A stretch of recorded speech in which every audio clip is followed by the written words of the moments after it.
Welcome back to my channel Oscar Berto BT. Selamat datang kembali teman-teman. Hari ini saya akan berbagi 3 poin penting tentang kepribadian yang ada dalam psikologi.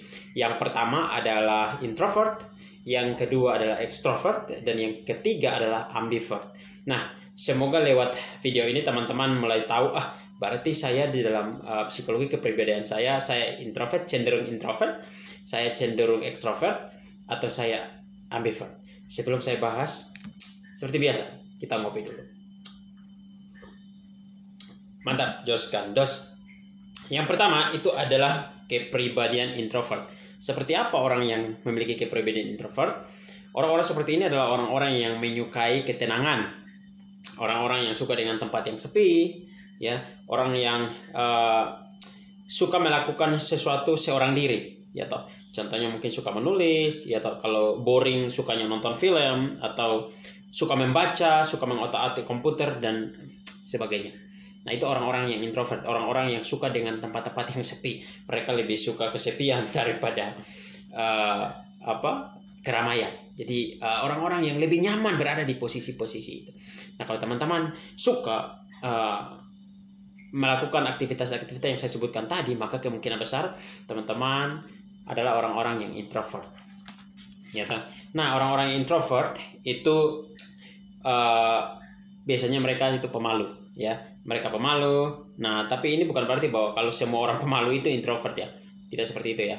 Jadi intinya bahwa mereka lebih suka melakukan hal-hal yang identik dengan individual. Jadi hal-hal yang kalau bisa ya cuma mereka sendiri yang melakukan itu. Jadi pasti kalau kayak hubungan-hubungan sosial itu pasti mereka hindari, ya. Tidak terlalu semudah orang-orang yang ekstrovert. Nah, kalau ekstrovert itu kebalikan daripada introvert itu. Jadi orang-orang yang punya kepribadian ekstrovert itu orang-orang yang suka bergaul, ya.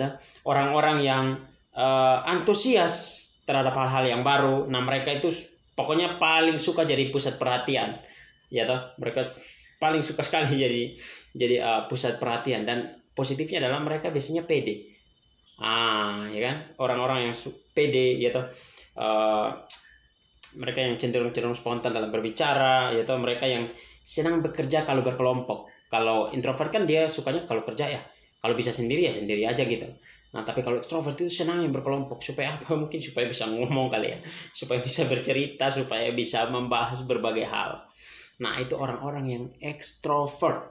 Jadi orang-orang yang ya tampil percaya diri, ya. Mereka senang bekerja berkelompok, dan mereka punya kepribadian yang suka bergaul. Nah, kalau teman-teman suka bergaul, teman-teman suka kalau tidak terlalu senang kalau kok sepi ya, kok dunia kayak hampa kalau tidak ada orang. Nah, itu kemungkinan teman-teman itu punya kepribadian ekstrovert. Nah, yang ketiga itu adalah bagian ambivert.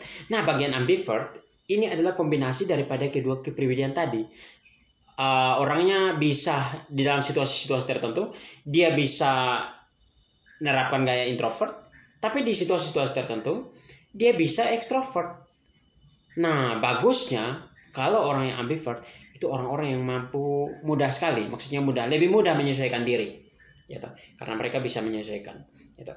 Tergantung situasinya mereka bisa menyesuaikan diri. Nah, kalau kita sudah tahu, maka kita akan lebih banyak. Jadi kalau kita tahu nih, kita bukan menghakimi ya. Berarti saya introvert jadi tidak bagus. Tidak, ya. Bagi saya setiap orang itu bisa bertumbuh dan berkembang lewat kepribadiannya dia.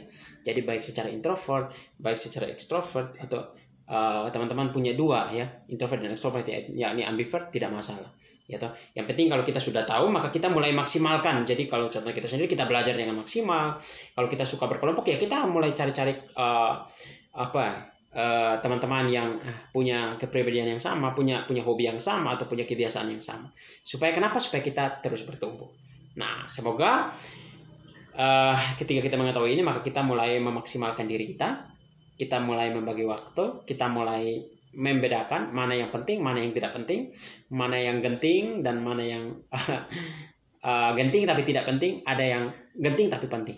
Nah, itu kita bisa mulai mempersiapkan diri. Selamat mempersiapkan diri kalau teman-teman sudah tahu kepribadian teman-teman.